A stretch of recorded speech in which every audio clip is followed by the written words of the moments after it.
Basically, baga siya ng baka. Masarap pag marami suka. Yan, oh. First bite. Hello mga kuis, another day, another food tripan. Ngayong araw na to, samahan niyo akong puntahan at pasyalan at tikman na rin yung food tripan na ngayon ko pa lang din matitikman. At dito yan sa Baga ni Madam.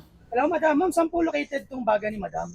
We are located sa 114 Murphy Street, New Calalake. Hilera namin ang San Lorenzo Ruiz Parish. Bale, every Mondays to Saturdays open kami from 3 p.m. until supplies last. Hindi na bago sa akin paningin itong Pride Baga ng Baka dahil itong pagkain na tayo sobrang nagtitrending at sikat na sikat sa Quiapo. Basically, sa itong Baga ng Baka na pinirito at pinapatniran to na napakasarap na suka para lalo mong ma-enjoy yung pagkain. Maaari mong matikman tong Baga ni Madam sa halagang 20 pesos, 50 pesos at 100 pesos. Kaya wag na natin padagalin, tikman na natin. So yun mga kuis, andito na, matitikman na natin itong baga ni madam. So hindi to yung first time na makita ko to, pero ito yung first time na matitikman ko to. So paano mga kuis, wag na natin patagalin, tikman na natin. Kain po. Basically, baga siya ng baka. Sarap pag marami suka. Yan, oh. First bite. Sarap, oh.